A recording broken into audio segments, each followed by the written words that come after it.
සමාජ සංගායනා. නමෝ තස්ස භගවතු අරහතු සම්මා සම්බුද්දස්ස. නමෝ තස්ස භගවතු අරහතු සම්මා සම්බුද්දස්ස. නමෝ තස්ස භගවතු අරහතු සම්මා සම්බුද්දස්ස.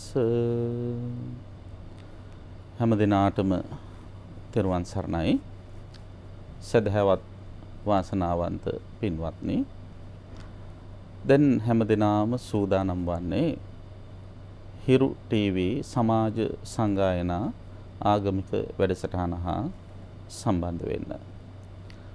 මේ වෙලාවේ පින්වතුන් වෙනුවෙන් මා කියලා දෙන්නට බලාපොරොත්තු වන්නේ අපේ හිත තුල කර්ම සකස් වෙන්නේ කොහොමද කියන කාරණාව පිළිබඳව. කෙනෙකුගේ හිතේ දිගින් දිගටම සකස් වෙන කර්ම නිසා තමයි ඒ පුද්ගලයා දිගින් දිගටම මේ සංසාර ගමනේහි යෙදෙන්නේ. සසර ගමන කියන්නේ පින්නතුනි සැප සහිත වූ එකක් නෙවෙයි, දුක් සහිත වූ එකක්. ඒ සසර දුකින් නිදහස් වීමට කවුරු හරි කෙනෙක් උත්සාහවත් වෙනවා නම් ඒ තැනැත්තා අප්‍රමාදීව මේ සසර ගමනට හේතු වෙන කරුණු කාරණාවන් පිළිබඳව දැනගෙන ඒවාට අදාළ පිළියම් විසඳුම් සපයාගෙන කටයුතු කළ යුතු වෙනවා. ඉතින් මේ සංසාර ගමනේ දිගින් දිගටම සත්වයා යෙදෙන්නේ ප්‍රතිසන්දි විඥානයක් පහළ වෙන නිසා. ප්‍රතිසන්දි විඥාණයට උපකාර වෙන්නේ සංස්කාර, චේතනා, එහෙම නැත්නම් කර්ම. ඉතින් මේ කර්ම සකස් කිරීම නිසා තමයි සත්වයාට දිගින් දිගටම සසර සැරිසරන්න වෙන්නේ, සසර දුකට මුහුණ දෙන්න වෙන්නේ. එහෙනම් කවුරු හරි කෙනෙක් කර්ම සකස් කරේ නැති වුණොත්, ඒ කියන්නේ කර්මයන් ක්ෂය කළොත් ප්‍රතිසන්දි විඥානයක් පෝෂණය වෙන්නේ නැහැ ඒ තුළ. ප්‍රතිසන්දි විඥානය පහළ වුණේ නැහැ කියලා කියන්නේ නැවත උපතක් සකසෙන්නේ නැහැ. උපතක් සකසුනේ නැත්නම් එතන ජාති ජරා ව්‍යාධි මරණ ආදී දුකක් නැහැ. දුකක් නැත්නම් එතන තියෙන්නේ සැපත. ඒක තමයි නිවන. අන්නේ නිවන සාක්ෂාත් කර ගැනීමට අපේක්ෂා කරන කෙනෙක් චිත්තසංතානය තුල විඥානීය පෝෂණය කරන මේ කර්ම සකස් වෙන ආකාරය පිළිබඳව දැන ගැනීම වැදගත් වෙනවා. ඉතින් ඒ අනුව අද මා ඔබට කරුණු ටිකක් ඉතා සරලව විග්‍රහ කරලා දෙන්න බලාපොරොත්තු වෙනවා. පින්නතුනි, සත්වයා කියලා කියන්නේ ගොඩවල් පහක් උපාදානය කරගත්ත කෙනාට. මොනවද මේ ගොඩවල් පහ? ඒ ගොඩවල් පහට අපි කියනවා පංචස්කන්ධය කියලා. මොනවද පංචස්කන්ධය? ඔබ දන්නවා. ඒ තමයි රූප, වේදනා, සංඥා, සංඛාර, විඥාන. මෙන්න මේ කියන ගොඩවල් පහ ආකාර තුනකින් අල්ලගත් එක්කෙනාට තමයි සත්වයා කියලා කියන්නේ. මොකද්ද ආකාර තුන? ඒ තමයි තණ්හා, මාන, දිට්ඨි. මේ ගොඩවල් පහ මගේ කියලා අල්ල ගන්නවා. ඒකට තමයි තණ්හා කියලා කියන්නේ. මේ ගොඩවල් පහ තුල තමයි මම ඉන්නේ කියලා හිතලා අල්ල ගන්නවා. ඒකට කියන්නේ මාන කියලා. මේ ගොඩවල් පහ මට ඕන විදිහට පාලනය කරන්න පුළුවන් කියලා හිතලා අල්ල ගන්නවා. ඒකට කියන්නේ දිට්ඨි, ආත්ම දෘෂ්ටිය. තවත් විදිහකින් කිව්වොත් පංචස්කන්ධය තණ්හා මාන දිට්ඨි වශයෙන් අල්ලා ගන්න කෙනාට කියනවා සත්වයා කියලා. එතකොට ඔබ අපි හැමෝම මිනිසුන් විතරක් නෙවෙයි, තිරිසන්ගත සත්ව ලෝකවල සත්වයන්, දෙවියන්, බ්‍රහ්මයන්, මේ සෑම සත්වයක්ම මේ කියන පංචස්කන්ධය තණ්හා මාන දිට්ඨි වශයෙන් අල්ලාගෙන උපාදානය කරගෙන ඉන්නේ.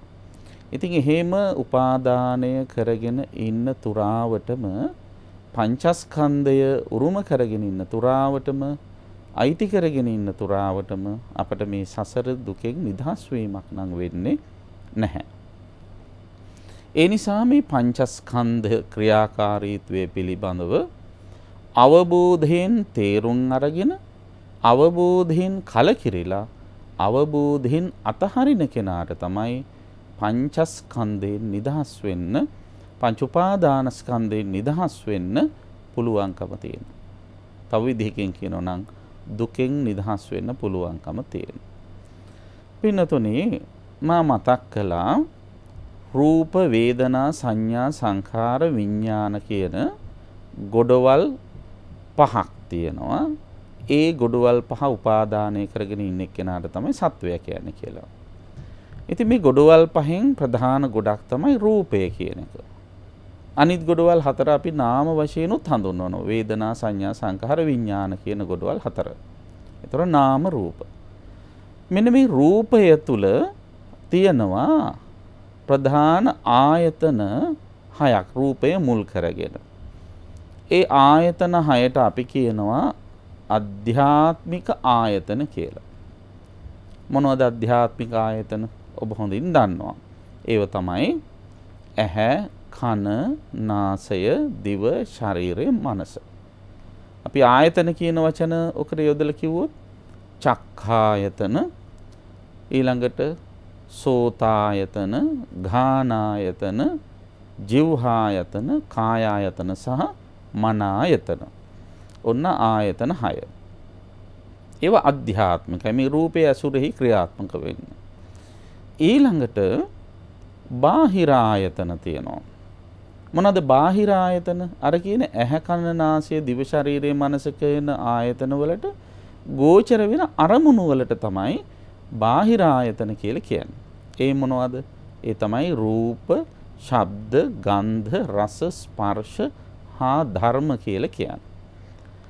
එතකොට මෙන්න මේ කියන අධ්‍යාත්මික ආයතන බාහිර ආයතන කියන මේ කාරණා දෙක තියෙන තැන රූපයක් එහෙම නැත්නම් මේ අරමුණක් කොහොමද මේ ආයතනයක් දැනගන්නේ කියන එක අපි තේරුම් ගන්න ඕන. පින්වත්නි දැන් ඔබට මට අපට අපි දන්නවනේ හොඳටම සරලව කිව්වොත් අපි උදාහරණයක් ගත්තොත් ඇහැක් තියෙනවා. ඒ ඇහැට බාහිර සමාජයෙන් රූපයක් පේනවා. දැන් මේ රූපවාහිනී මාධ්‍ය ඔස්සේ ඔබ ඇහැ තියෙනවා. ඔබ රූපවාහිනී දෙස බලා සිටිද්දී මා පෙනෙනවා.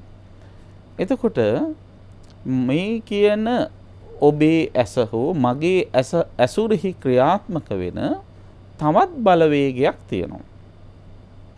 මොකද්ද ඒ බලවේගය? ඒ තමයි රූපය දැනගැනීමේ තියෙන හැකියාව. ඒකට කියනවා චක්ඛු විඥානය කියලා.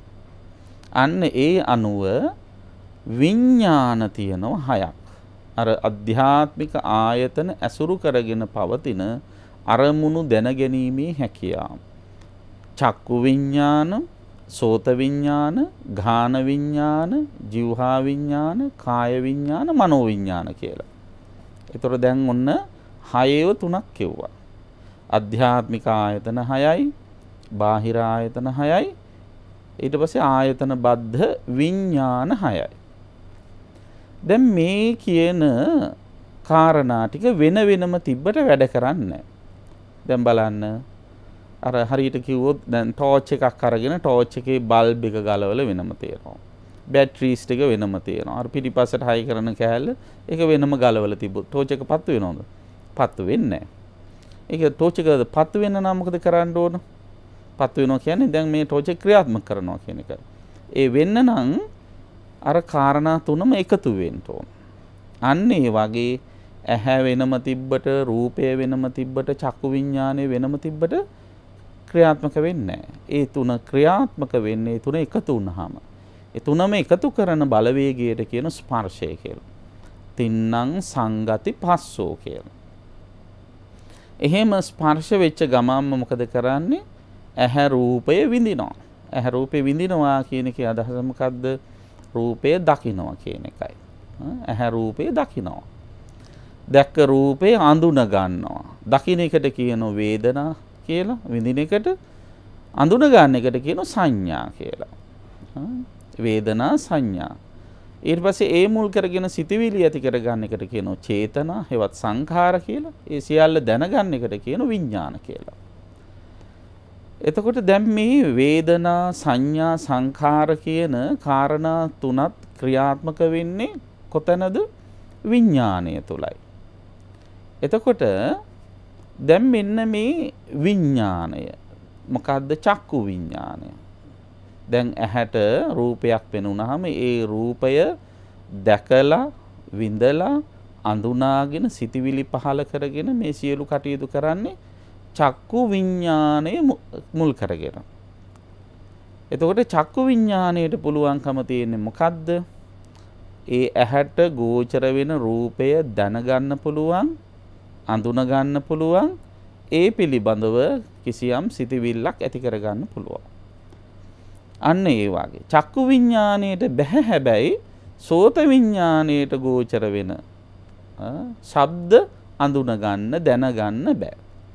ඒක පුළුවන්කම තියෙන්නේ සෝත විඥාණයට. කනට ගෝචර වෙන ශබ්ද දැන අඳුන ගන්න හැකියාව තියෙන්නේ සෝත විඥාණයට. ඒක චක්කු විඥාණයට කරන්න පුළුවන් එකක් නෙවෙයි. එතකොට මෙන්න මේ ආයතන බද්ධ විඥාන, මේ ආයතන හා බැඳුන විඥාන වලින් කරන්නේ අරමුණු දැන හඳුනා ගන්න එක විතරයි. හැබැයි මනෝ විඥානය කියලා එකක් තියෙනවනේ. මනෝ විඥානයේ තියෙනවා විශේෂ ලක්ෂණ දෙකක්. මොකක්ද මේ විශේෂ ලක්ෂණ දෙක? ඒ තමයි මනෝ විඥාණයට පුළුවන් සිතට ගෝචර වෙන සිතුවිලි දැනගන්නත් පුළුවන්. දැන ගැනීම වශයෙන් ආරම්මන විජානන ලක්ෂණය විදිහට. තව දෙයක් තියෙනවා. ඒ තමයි අනිත් සියලුම ආයතන ඔස්සේ ලබා දෙන අරමුණු තියෙනවනේ. ඇහෙන් ගත රූප, කනෙන් අසූ ශබ්ද ආදී වශයෙන් අන්න ඒ අරමුණු යලි යලිත් මෙනෙහි කරන්න, යලි යලිත් හිතන්න පුළුවන් හැකියාව තියෙනවා. මොකටද? මනෝ විඥාණයට. එතකොට චක්කු විඥාණයෙන් දැනගන්නා ලද රූපය මනෝ විඥාණය වෙතට යවන්න ගියාම, මනෝ විඥාණයට යවුවාම මනෝ විඥාණය එය පරිශීලනය කරලා අන්න එතන තණ්හා උපාදාන ඇති කරගන්නවා. තණ්හා උපාදාන ඇති කරගෙන ඊට පස්සේ මොකද කරන්නේ? ඒක හිතේ තැම්පත් කරගන්න. තැන්පත් කරගෙන විටින් විට මේ තැන්පත් කරගත් අරමුණ තණ්හා උපාදාන වැඩෙන විදිහට හිතනවා. අන්න හිතීමේ හැකියාව තියෙනවනේ මනෝ විඥාණයට. ඒතර එහෙම හිතන්න මොකද වෙන්නේ? හිතනවා කියන්නේ සිතුවිලි පහල කරනවා කියන එකයි. සිතුවිල්ලක් නැතුව හිතන්න බෑනේ. ඒතර ලෝභ ආදී අකුසල තණ්හා උපාදාන වැඩෙන විදියට හිතනවා කියලා කියන්නේ මොකක්ද? අන්න කර්ම රැස් වෙනවා කියන එකයි. තණ්හා උපාදාන වැඩෙන්නේ නැති වෙන විදියටත් හිතන්න පුළුවන්. එතකොට කර්ම රැස් වෙන්නේ නැහැ. තණ්හා උපාදාන වැඩෙන විදිහට හිතන්න ගත්තොත් කර්ම රැස් වෙනවා. දැන් කර්මයේ සහ ක්‍රියාවේ තියෙන වෙනස අපි ඉස්සෙල්ලා හඳුනගමු. දැන් ඔන්න කවුරු හරි කෙනෙක් අපි හිතමු කෑම කනවා කියලා. කෑම කන එක කර්මයක්ද ක්‍රියාවක්ද කියන්න බලන්න ඔබට හිතෙන විදිහට. කෑම කන එක හරියට බැලුවොත් ක්‍රියාවක් නේද? කර්මයක් නෙවෙයි. සමහර වෙලාවට කියන්න පුළුවන් අනේ ස්වාමීන් වහන්සේ මේ වගේ කෑම කන්න ලැබිච්ච එක කර්මයක් තමයි කියලා. ඒක වෙන මාංශයකින් ගත්තොත්. නමුත් කෑම කනවා කියන ක්‍රියාව බැලුවොත් ඒක ක්‍රියාවක්. දැන් කෑම කනකොට ඔබට කර්ම රැස් වෙනවද? සාමාන්‍යයෙන් කෑම කනකොට ඔබට කර්ම රැස් වෙන්නේ නැහැ. හැබැයි කර්ම රැස් වෙන විදිහට කන ක්‍රමයකුත් තියෙනවා. කොහොමද? දැන් කනකොට බැන කෑවොත් නේ. දැන් අපි හිතමු කන කෑමේ රසයක් නැහැ. ලුණු වැඩි. එහෙම නැත්නම් දිය රහයි. එහෙම නැත්නම් කිසිම රහක් නැහැ. එතකොට මොකද වෙන්නේ? කන්න හිතෙනවද? එතකොට කන්න හිතෙනවා කවුද හදපු එකනා නේද? ඊට පස්සේ මොකද කරන්නේ? බැන බැන තමයි කන්නේ. අන්න එහෙම බැන බැන කනවා නම් එතන කර්ම රැස් වෙනවා. ඒ ද්වේෂය කියන චේතනාව එතන මුල් වෙලා තියෙනවනේ. ඒ වගේම අර කන කෑම කෙරෙහි අධිකතර ආශාවෙන් ගිජුකමකින් කනවා නම් එතනත් ලෝභය වැඩෙන විදිහට ඒ ක්‍රියාව කරන්න.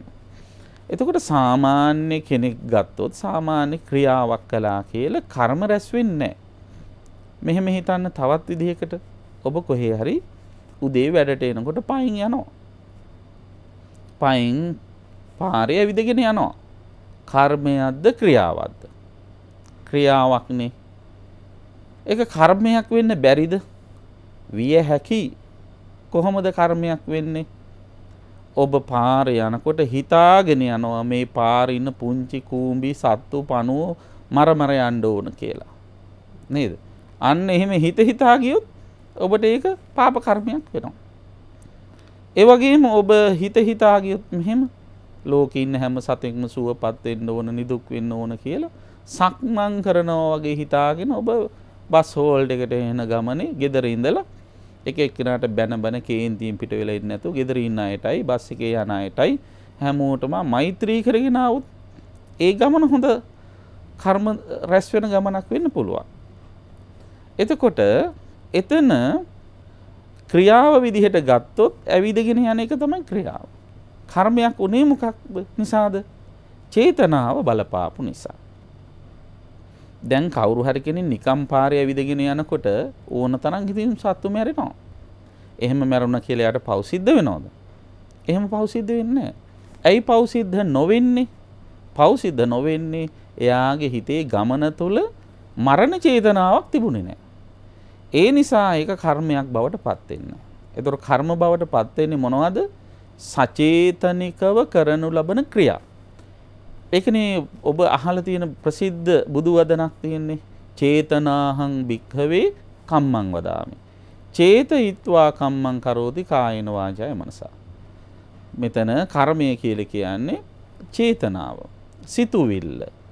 චේතයිත්වා සිතලා කම්මං කරෝති කර්ම කරනවා කොහොමද?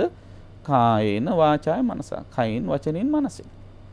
එතකොට අන්න ඒ විදිහට කර්ම රැස් කරන කෙනා තමයි දිගින් දිගට සංසාරයට යන්නට අවශ්‍ය වැඩපිළිවෙල හදාගන්නේ. ඒතර පින්වත්නි දැන් උන් අපිට පැහැදිලි කර්මය සහ ක්‍රියාවේ වෙනස. ක්‍රියාව තුල ලෝභ ද්වේෂ මෝහ නැත්තම් ඒක කර්මයක් බවට පත් වෙන්නේ නැහැ. ලෝභ ද්වේෂ මෝහ සහිතව කරනු ලබන ක්‍රියාව කර්ම වෙනවා. ලෝභ ද්වේෂ මෝහ නැතිව කරන ක්‍රියාව හුදු ක්‍රියා මාත්‍රයක් පමණයි.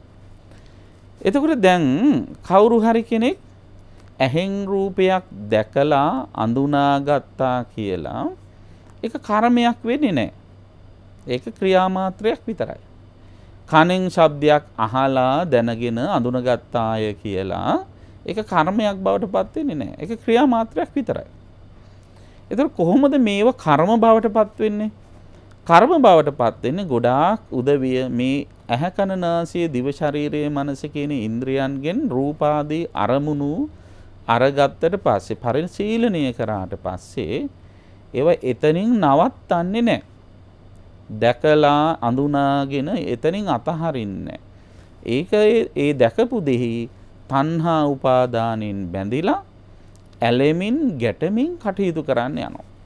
අන්නේ ඇලෙමින් ගැටමින් කටයුතු කරන්න යනකොට තමයි කෙලෙස් පහළ වෙන්නේ. ඒ තුල තමයි සංස්කාර ගොඩනැගෙන්නේ. කර්ම රැස් වෙන්නේ. සංස්කාර කියලා කියන්නේ කර්ම වලට කියන තව නමක්. සංස්කාර කියන වචනේ තේරුම මොකද්ද? සංස්කාර කියන වචනේ තේරුම තමයි සකස් කිරීම කියන එක. මොනවද සකස් කරන්නේ? විපාක පිණිස කර්මයි සකස් කරන්නේ.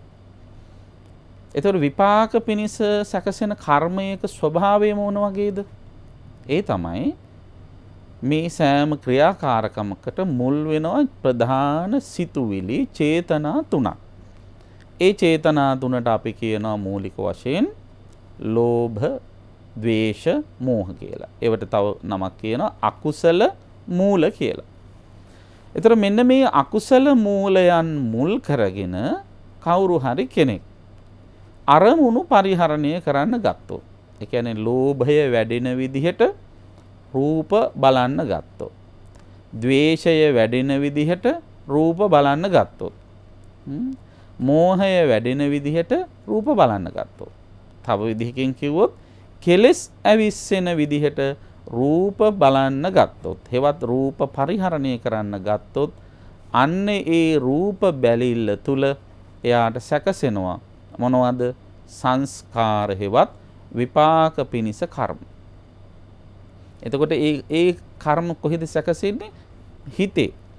දැන් ඇහෙන් එයා රූපයක් දැක්කා, ඒ රූපයට ආශාවක් ඇති කරගත්තා, බැඳුණා, බැඳිලා එයා ඒක හිතේ තැම්පත් කරගෙන ගිය සතියේත් මේ රූපේ දැක්කා, ලබන සතියේත් දකින්න නැත්නම් මේ සතියේත් මේක දකිනවා ආදී වශයෙන් අතීතයට, වර්තමානයට, අනාගතයට දමමින් කල්පනා කරමින් අර රූපය ආස්වාදනීය විදිහට හිතන්න ගන්නවා.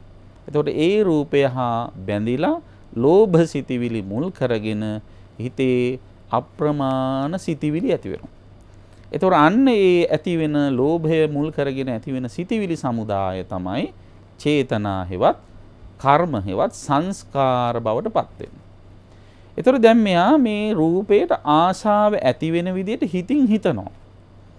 ඒ රූපය මගේ කරගන්න හිතනවා. ඒකට කියනවා අභිද්‍යා කියලා. අනුන්ගේ දේවල් තමන්ගේ කරගන්න තියෙන කැමැත්ත. අභිද්‍යා, විෂම ලෝභය කියලා කියනවා. එතකොට ඒ රූපයට ආශා වුණාට පස්සේ ඒක ලබා ගැනීම සඳහා මනසින් මේ විදිහට බැඳිලා කටයුතු කරනවා. ගමනේම වචනයනුත් එහා ඊට පස්සේ වෑයම් කරන උත්සාහවත් වෙනවා. ඒක තමන්ගේ කරගන්න බොරු කියනවා. ඒක තමන්ගේ කර ගැනීම සඳහා අසභ්‍ය වචන, පරුෂ වචන කියනවා. එහෙම නැත්නම් ඒක තමන්ගේ කර ගැනීම සඳහා කේලම් කියලා බිඳවල කොහොම හරි තමන්ගේ කරගන්නවා. එහෙම නැත්නම් වැඩකට නැති ප්‍රලාප කියවලා ඒ දේ තමන්ගේ කරගන්න බලනවා. අන්න ඒ විදිහට වචී දුෂ්චරිතය කරනවා. එතකොට දැන් මේ ඇහෙන් දැක්ක රූපේහි තණ්හාවෙන් බැඳිලා ඒක තමන්ගේ කරගන්න මනසින් කල්පනා කරලා මනෝ කර්ම රැස් කරගන්නවා. ඊට පස්සේ වචන කතා කරලා වචී කර්ම රැස් කරගන්නවා. ඊට පස්සේ ඒවත් බැරි වුණාම මොකද කරන්නේ? කාය කර්ම විදිහට ඔන්න තමන්ගේ කර ගැනීම සඳහා විවිධ දේවල් කරන, ද්වේෂ සහගතව, ලෝභ සහගතව අර තමන්ට අවශ්‍ය කරන රූපය ලබා ගන්න එක එක්ක හොරකම් කරනවා, පන්නගෙන යනවා, වෙන කොච්චර දේවල් කරනවා. ඒ මුල් කරගෙන ඝාතන සිද්ධ කරනවා නේ. දැන් රූප මුල් කරගෙන කී දෙනෙක් නම් ගහමරා ගන්නවද? ඒව කරනවා. ඊළඟට ඒවා තමන්ගේ කර ගැනීමට ගිහිල්ලා කාමයේ වරදව හැසිරෙනවා. අන්න බලන්න අන්තිමේදී කයින් කරන වැරදිත් කරනවා. ඒතකොට දැන් මෙයා මොකද කළේ? සිතින්, කයින්, වචනයෙන් කියන මේ තිදොරින්ම කර්ම කළා. දැන් මේ කරපු කර්ම හොඳ ඒවද නරක ඒවද? නරක ඒවා. ඒවට කියන්නේ පාප කර්ම කියලා. ඒතර එහෙම පාප කර්ම කරපු අය මොකද වෙන්නේ? ලෝභ, ද්වේෂ, මෝහ මුල් වෙලා පාප කර්ම කරපු නිසා මරණින් පස්සේ යාට ඒකාන්තයෙන් භවයක් උරුම වෙනවා. ඒ උරුම වෙන භවයේදී පාප කර්ම විපාක දීම වශයෙන් ඒ භවයේ දුගතියකට ඇදගෙන යනවා. එතකොට දැන් කවුරු හරි කෙනෙක් ඔය ලෝභ, ද්වේෂ, මෝහම මුල් කරගෙන සිතින්, කයින්, වචනයෙන් හොඳ දේවල් කරන්නත් පුළුවන්. එහෙම හොඳ දේවල් කිරීම තුළ මොකද වෙන්නේ? හොඳ කර්ම රැස් වෙනවා. ඒවට කියන පුඤ්ඤාභි සංඛාර කියලා. පින් රැස් වෙනවා. හැබැයි ඒකට මුල් වෙන්නේ ලෝභ, ද්වේෂ, මෝහනේ. ඒ ලෝභ, ද්වේෂ, මෝහ මුල් වෙන නිසා එයා භවයට යනවා. නැවත භවයක උපදිනවා. ඉපදිච්ච භවයේ එයා පින්නේ රැස් කරලා තිබ්බේ. අර ලෝභ, ද්වේෂ, මෝහ මුල් වෙලා වුණත් එයා කරේ හොඳ දේවල්නේ. ඒ නිසා එයාට හොඳ තැනක උපදින්න, සුගතියක උපදින්න අවකාශ සැලසෙනවා. ඉතින් එයා එහෙම සුගතියක ඉපදිලා සැප සම්පත් විඳිනවා. නමුත් එයාගේ හිතේ කෙලෙස් තියෙන නිසා එයා සසර සැරිසරනවා. ඒතර ඔන්න ඔය විදිහට තමයි මිනිස්සු කර්ම සිද්ධ කරන්නේ, කර්ම රැස් කරන්නේ. ඒතර මේ කියන කර්ම සැකසීම, කර්ම රැස් කිරීම නිසා මොකද වෙන්නේ? සත්වයාට පුද්ගලයාට පින්නතුනි දිගින් දිගටම සසර සැරිසරන්න සිද්ධ වෙනවා. මෙන්න මේ දිගින් දිගටම යන සාංසාරික ගමන නවත්තන්න ඕන නම් ඔබ කුමක්ද කරන්න ඕන? මේ කර්ම සැකසෙන එක නවත්වන්න ඔබ වෑයම් කරන්න ඕන. එහෙම කර්ම සැකසෙන එක නවත්තන්න නම් කුමක්ද කරන්න ඕන? නිතරම මනස වර්තමානයේහි පිහිටුව ගන්න ඕන. අපේ හිත හැමතිස්සෙම පින්වත්නි අතීතයට ඇදිලා යන්න තියෙන ඉඩ වැඩි. ඒ වගේම අනාගතයට ඇදිලා යන්න තියෙන ඉඩ වැඩි. ඉතින් අතීතයේ සහ අනාගතයේ හිත දුවන්න අපේ පාලනයෙන් තොරයි. දැන් අතීතය කියන්නේ ඉක්මලා ගිය එකක්. අනාගතය කියන්නේ පැමිණිච්ච නැති එකක්. එතකොට අපිට පාලනය කරන්න පුළුවන් වෙලාව කොයි වෙලාවද? මේ වෙලාව. අන්න ඒ නිසා මේ වෙලාවේ අපි අරමුණු පරිහරණය කරනකොට මොකද්ද කරන්න ඕන? තණ්හා උපාදාන ඇති වෙන්නේ නැති වෙන විදිහට අරමුණු පරිහරණය කරන්න පුරුදු වෙන්න. ඒ කියන්නේ මෙහෙමයි. දැන් ඇහෙන් රූපයක් දැක්කහම ඒ රූපය දැක්කා අඳුනාගත්තා ආදි වශයෙන් ටික දැනගන්න. එහෙම දැනගත්තහම ප්‍රමාණවත්. ඒ රූපේ ආස්වාදයෙන් බැඳිලා තණ්හාවෙන් උපාදානය කරගෙන හිතේ රඳවාගෙන නැවත නැවත ඒ රූපය ගැනම හිතන්න යන්න එපා. ඒක එතනින්ම අතහැරලා දාන්න. දිත්තේ දිත්ත මත්තං. එහෙම දිත්තේ දිත්ත මත්තං වුණා නම් දුටුවා දුටු පමණින් ඒක අතහැරියනම් එතෙන් පටන් එයාගේ හිතේ කර්ම රැස් වෙන්නේ නැහැ. වැඩේ තියෙන අපිට හො දිත්තේ දිත්ත මත්තං කරන්න බෑ. දුටුවා පමණින් නැතුව ඒක අල්ලාගෙන හිතේ තියාගෙන අනාගතයටත් ගිහිල්ලා අතීතයටත් ගිහිල්ලා කල්පනා කර කර කර්ම රැස් කරන එකක් වෙන්නේ. ඉතින් මෙන්න මේ తත්වය හොඳින් තේරුම් අරගෙන ඔබ ඉන්ද්‍රිය ගෝචර වෙන අරමුණු දුටුවා දුටු පමණින් ඇසුවා ඇසු පමණින් වින්දා විඳි පමණින් ඒවා අතහරින්න වෑයම් කරන්න. ඉතින් කොහොමද මේ ලස්සන හැඩ බොහොම ආකර්ශනීය මේ දේවල් එහෙම කියු පමණින් අතහරින්න පුළුවන්ද? එහෙම අතහරින්නත් අමාරුයි නේද? අතහරින්න අමාරුකම නැති කරගන්න මොකද කරන්න ඕන? කරන්න ඕන මේ අරමුණු සහ මේ ක්‍රියාකාරීත්වය නිරන්තරයෙන්ම වෙනස් වෙන හැටි දකින්න. තව විදිහකින් කියන මේ පංචස්කන්ධ ක්‍රියාකාරීත්වය එසැනින්ම නැති වෙලා හැටි දකින්න. හැමතිස්සෙම ඇති වෙලා නැති වෙලා යන හැටි දකින්න. උදය වය දකින්න. තව විදිහකින් කියනවා නම් ඇතිවීම නැතිවීම දකින්න. තවත් විදිහකින් කියනවා නම් අනිත්‍ය දකින්න.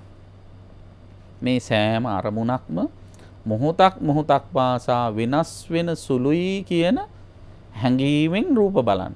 ශබ්ද අහන්න. එතකොට ඒ හැඟීමෙන් රූප බලන කෙනා රූප නොබල ඉන්නව නෙවෙයි බලනවා. හැබැයි අනිත්‍ය බව දැනගෙන වෙනස් වෙන බව දැනගෙන ශබ්ද නොඅසනවා නෙවෙයි අසනවා. හැබැයි වෙනස් වෙන බව දැනගෙන. ඉතින් ඒව වෙනස් වෙන බව දැනගෙන පරිහරණය කරන කෙනාට තියෙන ලැබෙන වාසිය මොකද්ද? ඒව දාලා යන වෙලාවට අතහරින්න දුකක් නැහැ. එහෙම කෙනාට කියන්නේ නිස්සරණ පඤ්ඤෝ පරිභුඤ්ජති. අතහරින්න සූදානමින් අරමුණු පරිහරණය කර. ඉතින් අන්න එහෙම ඔබට පුළුවන් නම් අරමුණු අතහරින්න සූදානමින් පරිහරණය කරන්න ඒ අරමුණු මුල් කරගෙන ඔබේ හිතේ තණ්හා උපාදාන ඇති වෙන්නේ. තණ්හා උපාදාන ඇති වෙන්නේ නැත්නම් ඔබ එවන් අරමුණු හිතේ රඳවාගෙන නැවත නැවත කල්පනා කරන්න යන්නේ. කල්පනා කරනවා කියන්නේ චේතනා ගොඩ නගනවා කියන එක. චේතනා කියන්නේ සංස්කාරයවත් කර්ම.